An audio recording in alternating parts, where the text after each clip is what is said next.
How do you get the first client for your new business? I mean, that's definitely the hardest. Once you go from there, it becomes a lot easier because your information gap starts to compress. You start to learn a lot. Your skills actually increase because when you are trying to get your first client, at least for me, my skill set was very low. And what I'm doing is I'm helping people with large social medias with a actual business, not just doofuses selling a course. I get people with an actual real business on the back end funnel. So I help them get more views across their entire social media and then funnel them to their product. But that business model has actually developed over time. I started with a very small niche portion of this. I was just doing the clip redistribution model where you would take long form video and turn it into clips and post it across all different platforms. And then, your skill set just continuously grows. You pick up things that you didn't realize. You kind of evolve your model to where you can make a lot more per customer. Even then, I was making videos. I was talking about this. I said I have two options. I can grow this model and I can get 10 more clients and I can bust my ass. I can get a lot more work and I'll have to maybe 10x the team size. At the time, I had a team size of around 15 to 17 people. That was a lot to manage. I would have to 10x that if I wanted to get 10 more clients, paying customers. And I would be able to make, probably the 30 to 50 grand a month profit, which would be incredible. But the amount of work that I would have would be out of this world. And I wouldn't really be able to scale past that. So I made the decision I am going to stop that model and I'm going to work to get paid so much more per client. So I actually dropped a lot of clients because I really wasn't making a ton of profit per these customers. My main goal was actually to learn from them. And I'm going to show you guys how I got those clients to learn to where I can evolve to the skill and to the really where I'm making a lot of just a ton of profit per customer because I've evolved my business model. But I can assure you, you're probably not going to start with this evolved business model unless you already have years and years of experience in some sort of field. But as a dummy 21-year-old kid, I obviously didn't have the skills or experience. But so I'm going to really target that kind of person who doesn't really have a super strong skill set, but maybe they can do something small and they can see a hole in someone's business model. I saw the hole of people wanted their long form videos to be turned into shorts, which would be redistributed across all their channels and really pushed out to the highest possible degree. I saw a hole, which led to an opportunity for that business for me to come in and do it for people because I knew that people could do it themselves. They could hire people in the US. I could hire in the Philippines. My labor, what I would charge was similarly priced as to what they would just do someone full time. So they would just hire me as an independent contractor, maybe a little bit more to get better results. And they really came to appreciate the service that I was providing. But how do you actually find those clients? And there's a few ways. I was doing tons and tons and tons of cold email outreach. And when you have a small business, a lot of people talk about cold email outreach where you can send 10,000 emails per day. I don't think that works at all because everyone's used to getting spammed emails. So I would actually just find the people that I really wanted to work with. So I would find the emails of these people, which is actually not that difficult. The problem that I see a lot of people make is they try and work for unrealistic people. It would not make sense for you to do this for someone like Joe Rogan or Mr. Beast. That would never make sense. So you find people who are not the A plus players in whatever niche you are interested in. You find the B players who probably have the capital but don't have the time or the resources to facilitate something like this, but you know that they want to. So first off, when I was looking for a business model, it was what do the absolute top players in the space do that the B players don't do, and how can I provide that top tier service to those B tier players and hopefully bring them to that A tier, which I can see that they are trying to do. And I would send a very personalized email to them. I would tell them exactly why I would work with them, what I would do for them. I would give them an exact business plan. And that actually didn't work too bad. And I would usually try and do it by paying for whatever service they had. This actually is probably the biggest hack I've ever had. Whenever there was somebody that had some sort of paid service where you could ask them a question, there was someone who had a Hey Heron, which I didn't even know what it was. I was just looking up their name. I watched a lot of their stuff, and I said, this would be absolutely perfect. Let me see what I can do. And they had a way that you could ask them a question for like $75 or something like that. And so I wrote them a question, but it was just tailored as a complete business model that I would do for them, why I thought it would work, the results that I thought it would derive them. And I would literally give them the exact business plan as simply put as I possibly could. And he texted me back. He said, hey, can we hop on a call? This was the most unique cold outreach I've ever received. He says, I get a lot of emails of a lot of people trying to reach out to me, but no one has ever done this before. And I really like the idea. So when you pay for something, usually they will take it a lot more serious. I've seen that works for me. Okay, let's say that's not an option. I've also just done a lot of cold email outreach. And those two things alone, you can 100% get your first client for whatever business. And I would do it for free. I would say, dude, look, I'm really just trying to start this. Here's the opportunity that I see. I really just want to learn.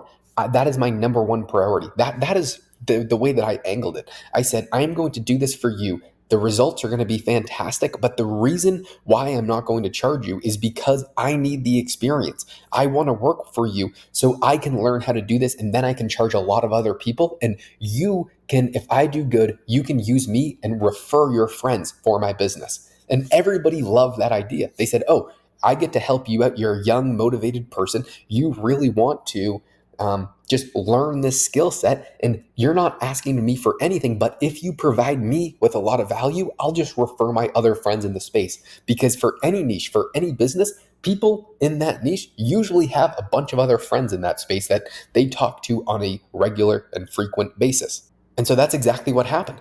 You do good work for somebody and you bust your ass not thinking that you will ever get paid from them, but only so they can refer you to their friends who are in the exact same space. And that's what happened.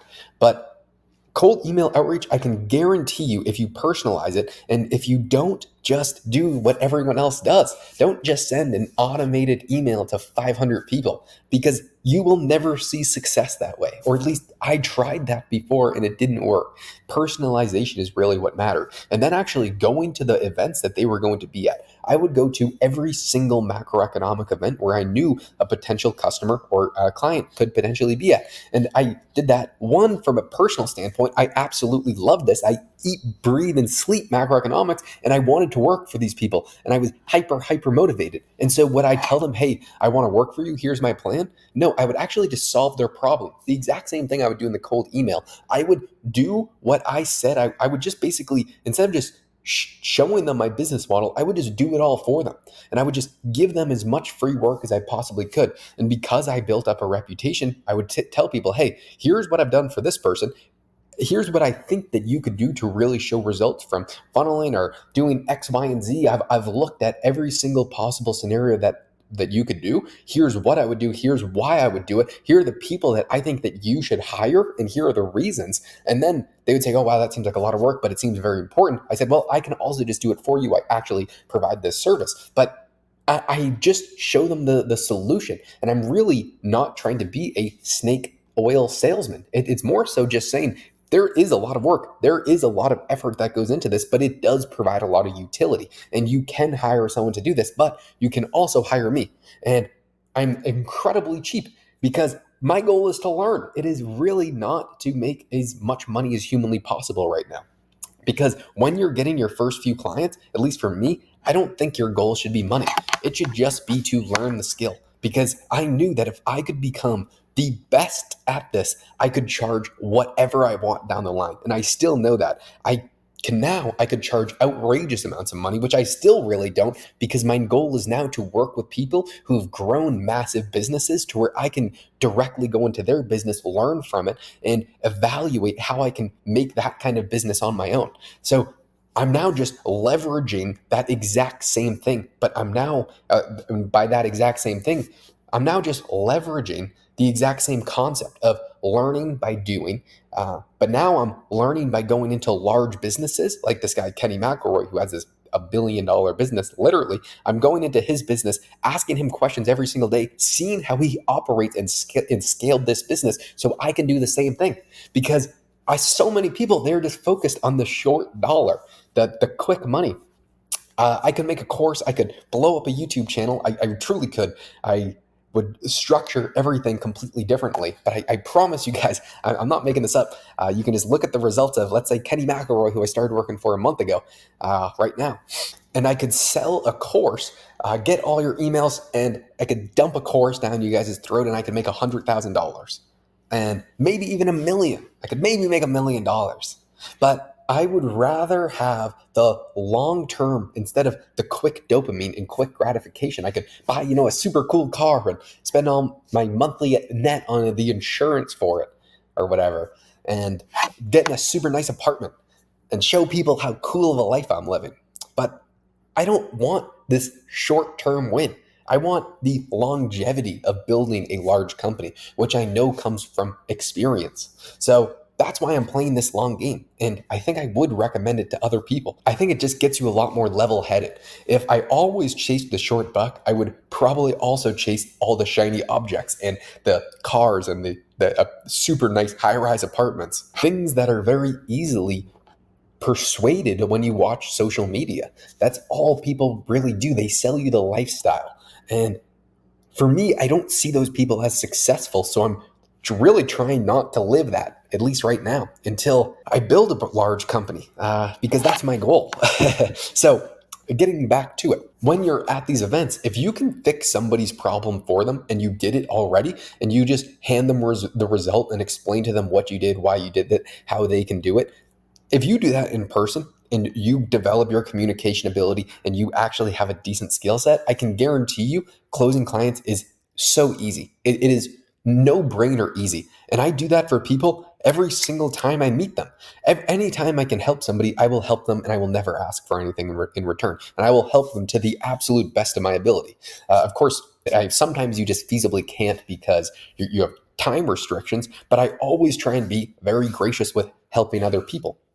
What I would do, why I would do it, because only benefits come from that. I see so many people say, I'm just going to hoard all this information in because my competitors are going to use it, and that is going to lower my marketplace. Whereas I've not seen, there is enough money, enough business, enough everything for everybody. That's the beauty of capitalism. Quite literally, everyone can be successful. And when you help out other people, it always gets returned in massive sums. That's the one thing that I would recommend people to do, because I never recommend things to anyone. I usually just tell personal stories through myself, but don't keep every single little detail that you know in, because I guarantee you don't know everything, even if you think that, oh, you're making money from this way and I'm just not going to tell anybody. I've found that helping other people actually gets rewarded tenfold back, because when you help someone, they usually try and help you with something else that you're doing wrong, because believe it or not, you probably don't do everything right. And for some people, it's easy for them to look into your business and see what you're doing wrong. Or they introduce you, and they introduce you to a lot of other people who may potentially want to work with you in the future. And even if they do take what you were doing, no one has the background information that you have with it. If I give you every single thing that I know, most people would not be able to replicate what I have. There's actually someone that I'm training right now on Kenny's team to do what I'm doing, but it is just difficult. It is honestly just, you need to, it's not just the end result that I tell you, it is also the thousands of processes that have gotten you to that point. So I just don't think people should be as scared of not telling people what they know. Anyway, those are the two main things that I would do if I was starting a business. Well, the first one is you have to develop some sort of skill set. But then the way that you really, from you taking the ground level skill set and turn it into a good one, is you have to actually do it for people. So you have to get those first few clients, and you shouldn't charge money.